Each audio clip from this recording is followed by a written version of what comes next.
Welcome to Life Happens, where Texans come to protect their legacy and prepare for the second half of life. Join your host, attorney Kim Hegwood with Hegwood Law Group, and our weekly guest as we navigate the challenges that emerge as life happens. Now here's your host, Kim Hegwood. Hi, I'm Kim Hegwood with Life Happens, and today we have a very special guest, Betsy Ehrenberg, and she's with a company called Legacy Concierge. And so welcome to the show, Betsy. Thank you. I'm delighted to be here. And so I took a quick glance at the website that you have, and so today we're going to be talking about digital assets. And so for those people who may not know what digital assets are, can you kind of give them just a brief spill on that one? Certainly. According to the law, a digital asset is an electronic record in which a person has an interest. And that's great if you're an attorney. But let's talk about what you and I know. We think it's our social media. We then realize it's our email. And then suddenly we realize it's our photos. And now we can get into the real meat of it. If you look at your cell phone, and you see all those apps on your cell phone and realize that every single one of those companies has your name, your email, maybe your password, and perhaps your credit card. Those are digital assets, electronic records that company, like a PayPal or Netflix, is holding, and it really is a digital asset. You can't touch it, but it's something that's very valuable to them and also to you. I tell people all the time, I said, think of everything that you've had to put a username or password in. And so, I laughed and was telling somebody earlier on the show that I have 365 username and passwords, just that. And so kind of trying to keep track of some of that stuff, I had to actually do something very, simple, but it helps. And, you don't understand how important it is until you can't access something. And so I was telling a story. I missed a friend of mine's funeral because his son couldn't access his cell phone. He didn't know the password to Dad's cell phone to contact all his friends to let them know he had passed away. He just had to kind of do it by word of mouth, and then tell everybody that knew Dad, kind of thing. And so something just as simple, is the code on his, on his cell phone, the code on the computer, the password on the computer to access online bank accounts and things like that. And so we pretty much, know that everybody has them. And so, and how do you go about making sure that when you're walking clients through, their digital assets, how do I know I have them all? I know this is kind of a question out there, but it came to me while I was like, how do I know I have them all? Because I always worry about that. Did I leave something off? How can I make sure that I've covered all of them? Well, Kim, one of the things that I did, like yourself, when I first became aware of it, I needed to organize things. So I did them alphabetically. And I said, email is first, then financial, then government, housing, insurance, medical, shopping, and social. By doing that, just putting them in categories, it made it easier. Email, start off. How many emails do I have? I'm fortunate. I only have 4. Because I have, okay. I think I have 4, but only because I had to have extra ones to do something. They wouldn't let me keep this one for everything. Exactly. So email is interesting. Financial, then again, it's alphabetical. Credit cards, credit reporting companies like TransUnion, Equifax, and Experian. Start with a B, banking, brokerage. Different. All right. So we have banking and brokerage, credit cards, credit reporting companies. And then we can just sort of stop at that point because that's enough to deal with as far as financial. So then the next is government. Now, this is the tricky one. With government, you have your driver's license, you have your passport, you may have a TSA account, a global entry. If a person's a veteran, And as we get older, we realize, maybe I'm entitled to veteran benefits, right? So we have government. And what about our tax returns? And what other information does a government agency have about me? So that's it. Again, it's an electronic record that has your information in it. So in order to make this easy, I actually drew up a vault and I put 8 spokes on it. And on each spoke, I wrote something like email, financial, government, housing, insurance. But when it came to shopping, that was major. And so the way I dealt with shopping was to first go to my cell phone and realize my cell phone has apps on it. And those are the places I go shopping. And every app has my credit card, my user ID, a password, and it has a history of what I've purchased, which is not a digital asset to me, but it's of great value to eBay and others, all right? So shopping is a big one. And social, people just think it's Twitter, LinkedIn, and Facebook. What they don't realize is it's also all the community organizations you belong to, the college you went to. So social can just be those popular social sites. But when a person is thinking about a digital asset, we like them to consider what are the community organizations they belong to? What are the charities they donate to? What was the college they attended? And as we continue our discussion, I'll explain how important that community and college and charity becomes. But Kim, do you have some more questions? I do. So, and with digital assets, you talk about some of them being financial, some of them being shopping or brokerage or things like that. And but I think I had read somewhere about digital assets having some kind of sentimental value. Talk to me about those. That's a good question. What we have found is the sentimental value of digital assets are the photos, the letters, and the videos that you have on your phone. And and on my phone, I have the camera and then I have the gallery. And in the gallery, I have a lot of photos, but I also have organized them into albums. And I'm hoping that when I pass away, somebody will extract those photos from my phone and put them into some sort of a memorial video. Does it have any value whatsoever to estate planning? Absolutely not. Will it cost, or should it cost a lot of money to get to those? Well, it shouldn't.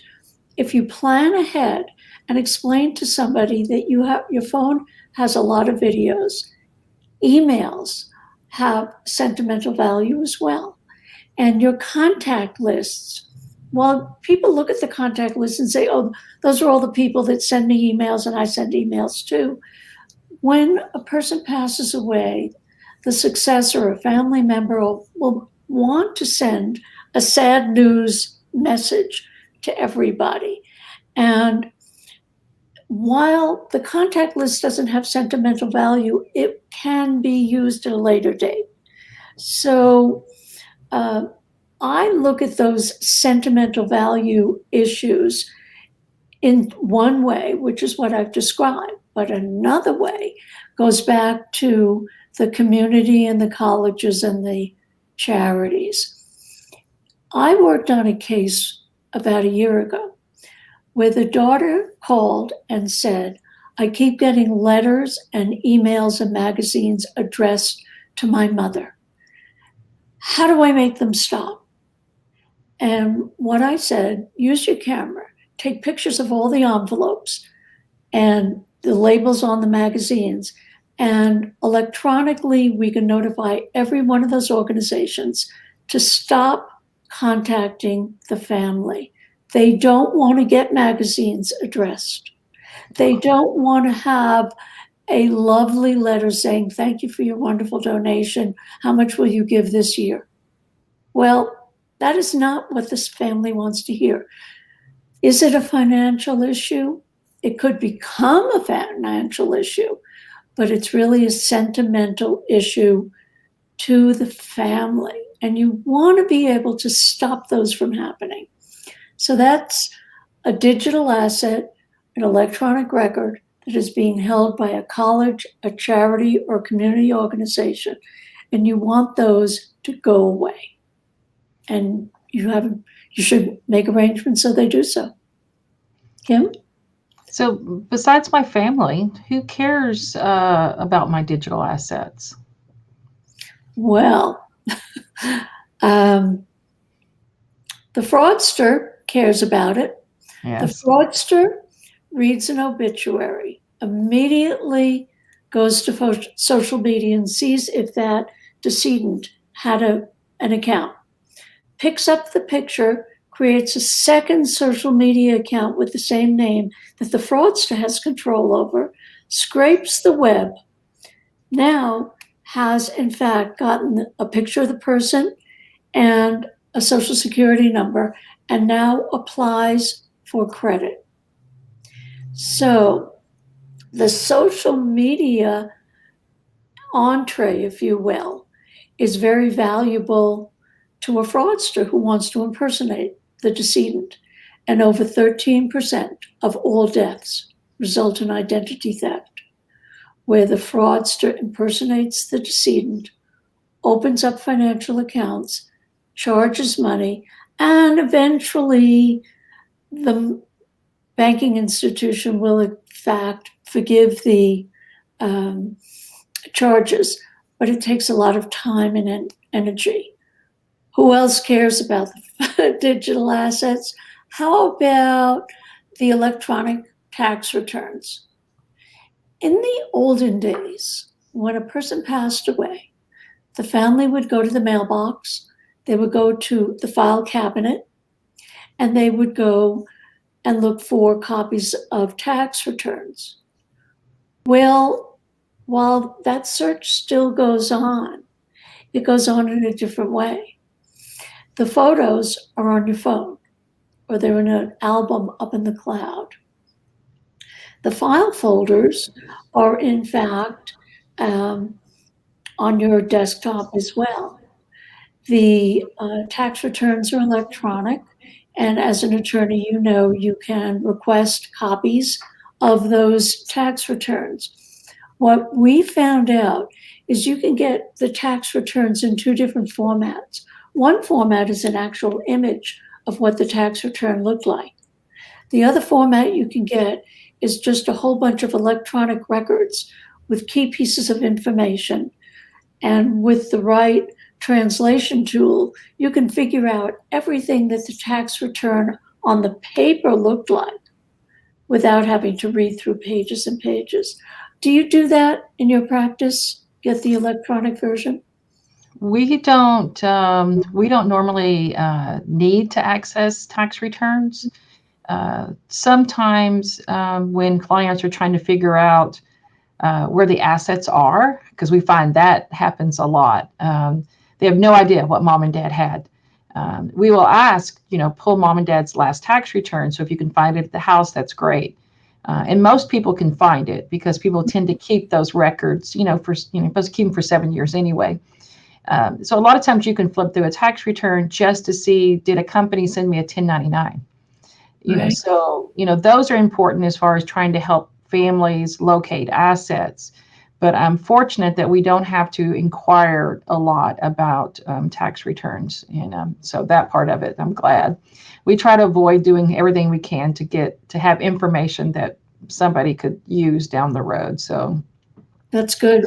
We looked at a tax return recently, and we found that the decedent had positions in oil and gas. Mm-hmm. And nobody knew about that. Yeah. But the tax return told us. And once we saw that, we started going back further and seeing for the last 6 years, oh my goodness, Uncle Pat actually was getting a lot of money from these.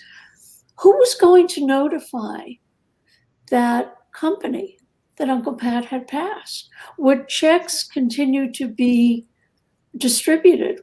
Who would find the checks? Was money going directly into a bank account?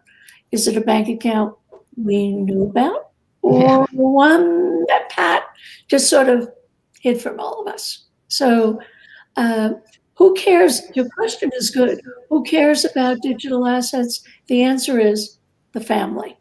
Yeah. Family wants to know how much money is in the estate and how much of it is going to come to me. Yeah. I mean, that's it, bottom line. So, I look at digital assets as just something that's important to me, but do they have value can you place a value on them? Are they worth anything? Yes, absolutely. A digital asset that most people are not aware of is their activity of using Facebook and looking things up. And when you want to sign on to an account, a lot of times it says, if you don't have your own username and password, just sign on through Facebook. Now that becomes a gold mine because Facebook uses that information, sells it, and earns revenue. But the individual whose name is represented in that digital asset earns no money whatsoever. So does a digital asset have value? Yes. Is it to you? It could be cryptocurrency, and that could have a lot of value. It could be the photos and the videos and the library of music. It costs something to put that together. But the fact that an individual was shopping or looking up information about going to London or using American Airlines, Facebook knows that information and they sell it. So there's a lot of value to Facebook, has a lot of value to Google. But the individual while they're living or the estate after they pass away earns nothing for that value of that digital asset. I'm not sure that's fair. What do you think? No. And so we were talking about that. We were reading the article that Google is, doing more privacy for people on desktops, which is kind of ironic because most people access the information through their phones anyway. Right. And so we were talking about that in the sense of I use sometimes because I know that Facebook tracks me. If there's something that I want, but I don't have time to kind of delve into it, I'll click on it so that it follows me through my Facebook so I can go back to it later. So I know it does that, and sometimes you do it on purpose so you can, so if there was a shirt or something I thought, oh, that's so cute, but I don't have time to shop now. You just kind of click to open it up and then you close it again and then it follows you around. And so, so it'll be interesting to see, because, while I enjoy having that when I want it, I don't enjoy having it when I don't, so I think as time goes on, I think privacy is going to really become an issue. And I think it's going to be harder, down the road. But right now it's super easy. Everybody's making money off of us. I tell everybody knows your stuff. There's not really much secret, anymore. But speaking of not having a lot of, that things aren't being very secretive anymore, how do we go about protecting them during our lifetime and then make sure that we're able to gift them when we pass? Well, we go back to my first comment about the organization. You protect them by knowing that you have them. That's number one. Yeah. And one of the things that I have done, and you probably have too, is to put your name in the search box for Google and see how many places your name shows up. Yeah, mine a lot. Goes on for pages. There is a company in Boston called Abine that you can hire to, on a monthly basis, to do a search for your name. Their product is called Delete Me. It costs $129 a year. Nothing. That's nice. Right? You're writing that down, Delete Me. I am. And you tell them that you want them on a regular basis to find all the places your name is, let you know, and then you can decide whether or not you want that to continue to be out there. So you protect yourself by having a systematic way of getting your name off different files. The other way of protecting is with passwords. But the password manager is really only valuable to you when you're alive. And if you think that just because you are restricted from having access to your data, that means everybody else is going to be restricted, that's not true at all.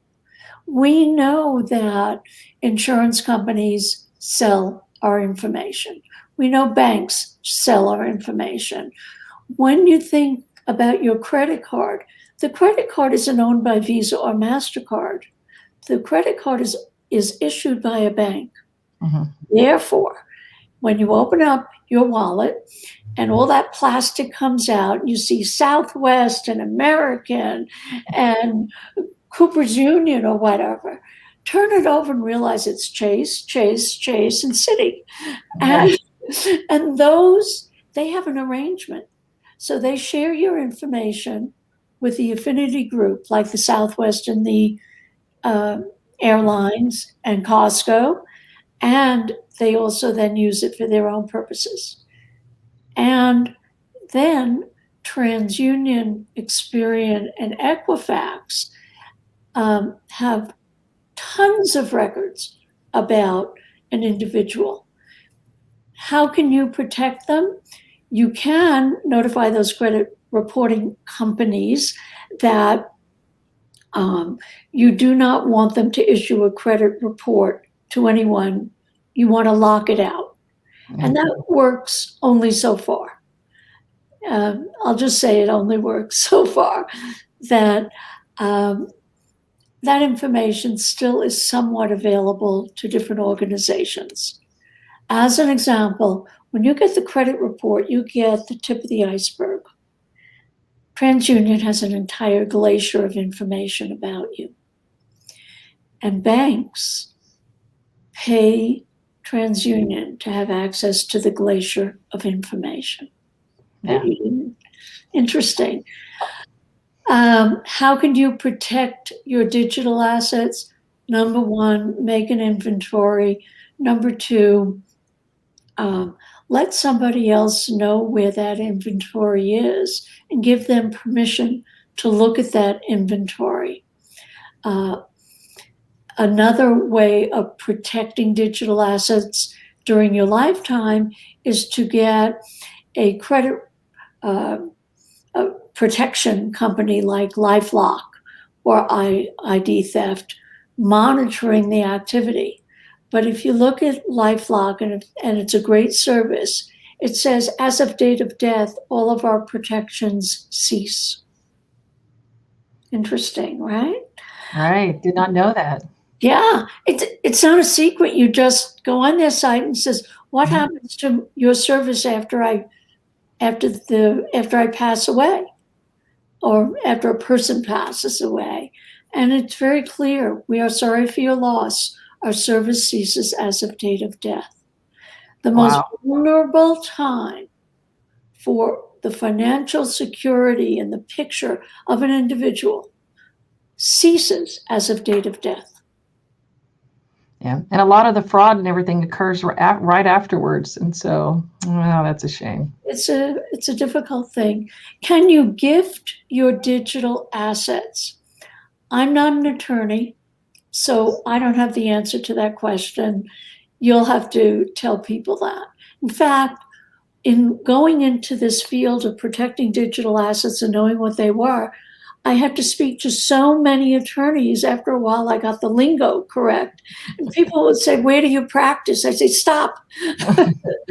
I don't practice anywhere. But every state has issued or passed legislation that allows a fiduciary to treat a digital asset in the same way they treat a tangible asset. Only 3 states have not passed that legislation, and it's basically does define what the fiduciary can do and how they can demand that the custodian, the person holding that asset, in fact, release that asset because it is part of the estate. So I'll tell you an interesting story. I got a phone call that the decedent had 500,000 Southwest reward points, and the sister wanted them. So I contacted Southwest on behalf of the sister and the attorney and said, "We would like you to transfer these 500,000 reward points from the decedent to the sister." And the person on the phone said, "No, I'm not allowed to do that." And I said, "Well, that actually is not true. You are headquartered in Texas. There is legislation in Texas that says the fiduciary can treat a digital asset the same as a tangible asset. Therefore, this is an asset. It belongs to the decedent. We want it transferred to the beneficiary." And after repeating that story 3 times to 3 different people, 500,000 miles went to the beneficiary. Yeah. So what does that tell you? The laws are in place. The fiduciary should know about them. It depends what state the custodian is in. Southwest was in Texas. We had to talk about the Texas legislation. Google is in California. You have to talk about the the California legislation to Google. Here's something very interesting. If a family member calls up Google and says, "I have the email address to the Google account. I am the fiduciary. I want to sign on to the account. Please give me the password." Google will not do that. But following the law, if you say to Google, "The decedent had this Gmail account, and you are required to turn over the digital asset. I would like every record you have for the last 5 years associated with this Gmail address. Please deliver them to me on a flash drive." Within 10 days, the flash drive will be delivered. Nicely done. Okay? But when people call Apple or Google and say, "I want the password," that shuts the case down immediately. Yeah.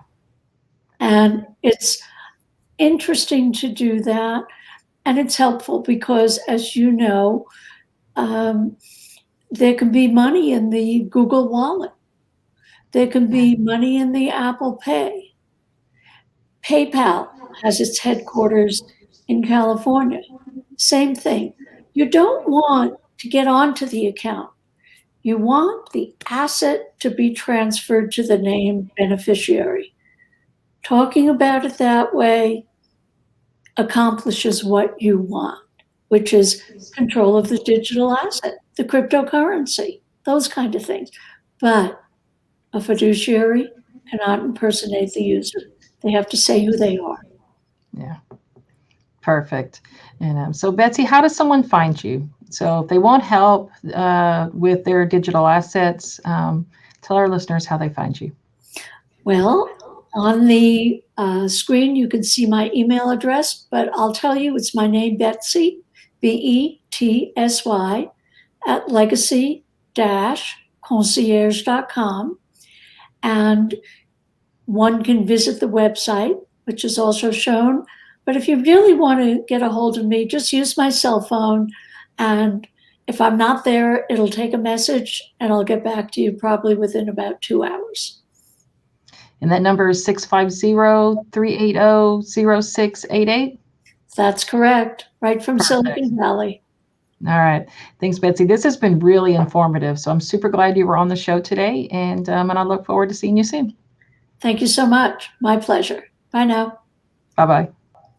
Thanks for tuning in to this week's episode of Life Happens with Kim Hegwood. Be sure to tune in every Thursday at 10 a.m. wherever you listen to your podcast as we navigate through the challenges that emerge as life happens. The content of this podcast does not establish an attorney-client relationship or constitute attorney-client privilege, legal, medical, financial, or any other professional advice.